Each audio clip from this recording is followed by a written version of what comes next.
All right, everybody, we are here for round five. We are making our way through this Swiss today at the Seattle Valhalla Tournament 2024. Thank you for tuning in and joining us. This is our first event through the NAOL that's happening in Seattle. I've been lucky enough to have a good friend of mine, Dave McMillan, doing the commentary with me. How you doing, Dave? Doing well. Looking forward to seeing what happens in round five. Absolutely. We are doing the commentary post, but we don't get to see a lot of these matches. So we got a really special one. I wanted to get on camera some of Seattle's own players. So, Dave, we're going to have Doug Taylor, who's runs our Seattle playtest group for the Lazarus Rising Games set that's coming out, and Tim Wan, who's Juan Wan. I'm hope I get the pronunciation right in one of those two. Tim is a returning player from the 90s, used to play a lot of time back in the day. I had some great conversations with him in Seattle while we were there. Both the players were having a great day at this point, so I wanted to get both of them on camera to see how they do. So let's head over to the table and let's take a look at this match. Um, yeah, the Seattle crew was really great all around. Just a lot of good players, super nice guys. It was really a blast to be out there. Yeah, I had a great time. All the staff were fantastic. Big shout out to Zulu Gaming Cafe. They had a bunch of good facilities. Hmm. All the other opposing players were a lot of fun. A lot of creative decks out there. We see really again a good shifting meta. Looking at what we got here, we have Doug Taylor running the same deck he's been running. I think you've seen it on camera. If you watched round two, he actually took my deck to the woodshed with Heroes for Hire, Serpent Society, and Juggernaut with Silver Sable in reserve. Got that Fatal Attraction action going on, and it looks like the Outback. So I think those decks, that Juggernaut stack with Heroes for Hire is becoming pretty popular. And it looks like we Hmm. have a little Spawn in Heroes for Hire stack with Beast the Brute and 3-stat Spider Woman. So So Doug isn't looking at a lot of defense. He's got that Sentinels activator. He does have an 8, but he's got a lot of big bombs. He's got the, 7 from Serpent Society. I always forget. What is the secondary effect on that one, Dave? it's if it's successful, the target can attack for remainder of battle. It's the same as the Psylocke 7, which Okay. those I think are very underrated rather. For sure. I always get that one confused with the Ronin one that's like an icon they can't use, but he does have some power cards. He's got an 8, he's got a 7. Looks like he's got the 5 for Heroes for Hire, so he's got a little bit of speed, but the Beyonder activator that he places is really his only defense. Tim's already shown he's got his JW, but he doesn't really have he's got that 8 any power that he's playing. I'm kind of surprised he's got an 8 any power in the deck. I wonder if there's a reason for that. I've been toying around myself with my heavy energy decks, the deck I took second in OKC shootout in, of just using an 8 that's colorless to avoid these icon events. So maybe he's doing that. And also he's using Spawn, so Spawn's a different 8 stat. So he might be doing 1-8 energy, 1-8 strength, and 1-8 any. And I I like literally that. I looked right at his characters and said he's only got 1-8. Why would he do that? But you're right. He's got the spawn, so he's got both of them. It looks like Doug went 3 here, and I think Tim is considering if he's just going to run or if he's going to take that card. Uh, I'm kind of surprised. I feel like when you're staring down a JW and you've got a max 6 character in the middle, it's pretty brave to go 3 in a situation like this. Maybe he has initiative and he feels confident of trying to get off that Serpent Society 7 for the pin, or maybe the White Tiger. I believe that's White Tiger on Heroes for Hire. It is, and he's got a little bit of speed with the Hulk in his hand. He can go 5 White Tiger to try to push that pressure. All right, Looks so like he opts to take it, and he oh, dupes on the Jubilee activator. That really hurts. also gives Doug some information on what's happening in his hand. Um, Yeah, I did like Tim's position there to draw. I think one thing I picked up kind of training over the years with the Strangler, Phil Miller, is I think you should almost always draw that card and see if you can crack the person. Because if you draw the right negate or draw 3, it's just worth it. If you draw a duplicate, it was going to likely duplicate the next round anyway if it was a placed duplicate. So I like the yeah. ability to draw. I agree. I think you've got to take a look there. I mean, if he pulls, say, his own Beyonder activator, he's in a completely different position. He may not be able to win that with all the big numbers Doug has, but he can certainly fight the fight and get Doug to use a lot of those big numbers. Because the problem's going to be Doug's gone three, and now he's sitting on a seven and an eight that he knows aren't going to duplicate, and his eight power card. Um, Shockwave rocks the world, so that's an interesting one. No attacks with the energy icon maybe played this battle. Tim's not really playing an energy deck per se, but well, Spawn he's is bringing that like energy icon spectrum to it. So, Well, and what that probably means is all his teamworks, I think I can see him there. His teamworks are going to all have that oh, energy on for the follow-up. it is. Yeah, that's gonna be tough here. This is just an unfortunate. I think Tim's got to do some bluffing here. I think, Oh, and he has the Spawn for multi. He can't use either. yeah, he can block with that five. I think he's got to try to hide that five in his hand. Yeah, Now, interestingly enough, even playing that event, I'm surprised to see Doug Taylor playing the Franklin Richards ally. I mean, I will sometimes. I play Fatal Attractions with my teammate Avoid deck.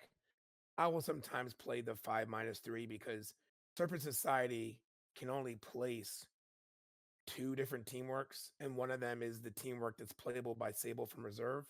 So I will throw in the usable allies and the six any teamwork just to have something they can place.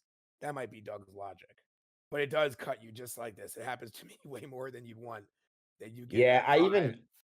I tried it in the Columbus tournament. I did the same thing. I really wanted one the energy for my A next because I was running the five intellect Wolverine and I wanted to be able to do Wolverine's tracking senses into the four energy into either a strength or fighting or sorry, an intellect or fighting kill shot. Um and it just same thing. Like I feel like half the games I would have it placed or in my hand, and I just finally said I've got to go with one that gives me a little less spectrum ability, but just maximize the amount of cards that aren't going to be dead under that event. So Doug's also in a lucky position here. It looks to me like he only has two activators in his hand. Um, and he's Now got the be under place. So he's probably going to be able to pull off those defensive act. Oh, wait, can he not play those at all? he can play anything defensive from the site. He can't attack with it. This is Um, just can't attack with the icons. Right. Okay. Now, I'm surprised that Tim placed that energy power card on Spawn. I think that's one where it does hurt to not carry as many placed actions, but I wouldn't want to let Doug know how weak my position is. Because What you again, said, it which looks like energy Doug's power card? there's an energy, it looks like power card, Oh, maybe a custom power card I on think that's a Spawn. three strength. I think that's I forget her name, but I think it's the girl from Gen 13. So Doug goes Okay. four for the win. Ooh, duplicate five. Tim does the two to see. So he's got the 11 in his hand. I think he's got his own JW, Doug Taylor. I think man, I think Tim just got some bad variance in this game. He didn't even really get a chance to play. Maybe there could have been an argument that he could have fought a little harder to try to make him exhaust some of those big numbers, but getting this event and then also having the 11 and the defense, yeah, Tim just had some really unlucky luck this first two hands. Yeah. I think we just saw last round the King Kefir go head to head with the Strangler. And again, he has that theory that against Fatal Attractions decks, you just have to will yourself to win early so that when it comes up, you don't get caught like this. And unfortunately for Tim, he did, I think that he took the right move, drew that card round one, but duped. And I understand exactly why he ran, but like you said, he didn't exhaust that placement.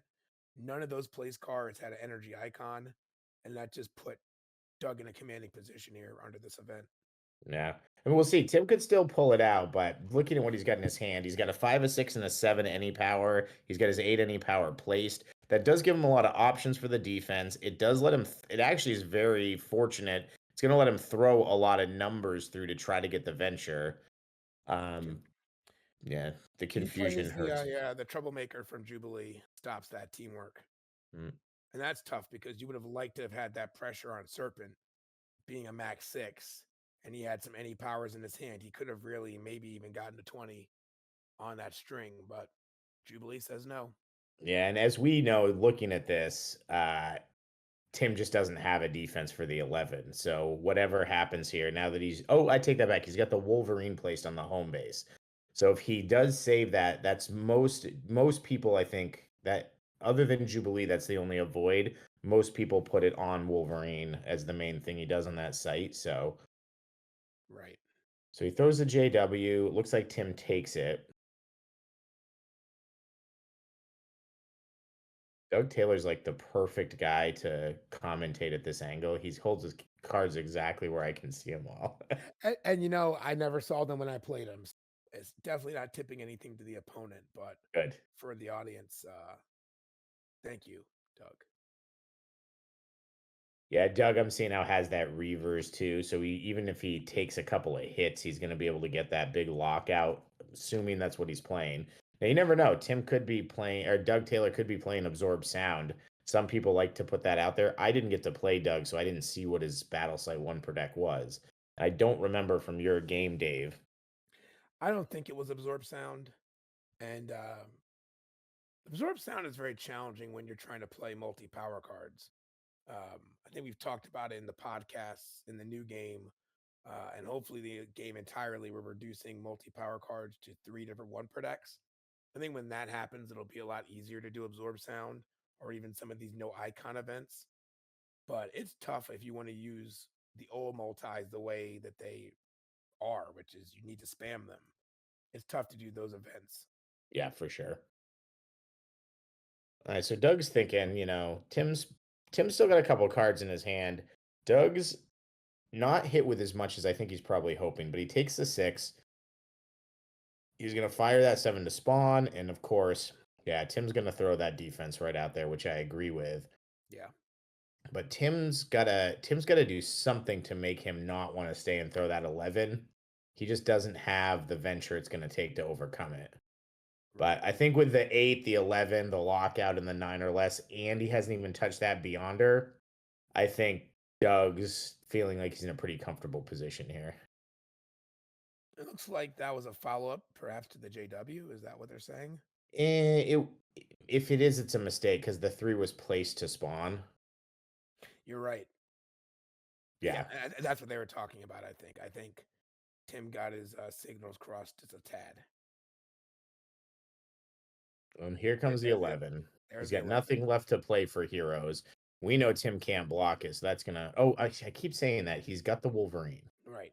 So the Wolverine's gone, but now there's Battering Ram and perhaps a completed teamwork. So we'll see. This is closer than I thought here because Doug can't attack with any more of those cards. But neither can Tim. Yep. Well, Doug has the Battering Ram, so he's got 8 more Venture. He's going to use Reavers. But Tim's got the 9 or less avoid. Yeah.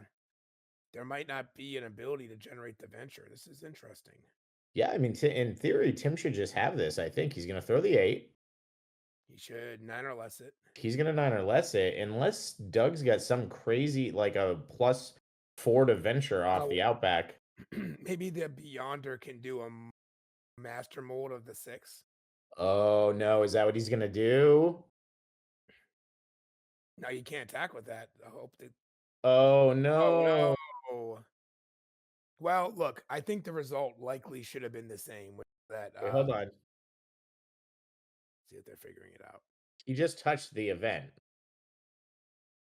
I don't think they understand that the activator icon goes or is yeah, so that's a little tough sometimes with new players. So what we're talking about here is when you have an event that says an icon can't be used to attack, that also includes the activator. The activator is technically played simultaneously with the attack. Both go on the table. Both are supposed to get slid over.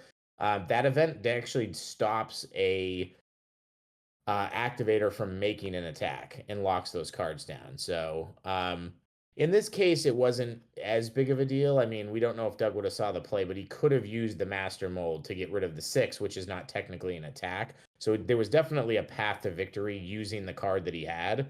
But it is a little bit unfortunate to see him end that way sometimes with the returning players just not quite as savvy on a few of the rules like that. But I'm sure Tim will watch the video, and neither player will make that mistake when they end up playing in Boston. But it was a good match. You know, it's sometimes that variance is tough, and it just, you know, Tim got the really unlucky side of two fantastic draws from Doug.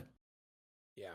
I can say Doug's deck building math seemingly was impeccable. He had great timing and a lack of duplication against me. I think he's using Juggernaut and all those strong, unique actions. They're very Juggernaut's almost Starjammers esque in that he can bring a lot of unique actions, nothing triplicate, and it kind of lubricates your deck and keeps the duplicates away. So, great build. Love that we're seeing more Juggernaut, and love that we're seeing lots of new players. Great job, guys.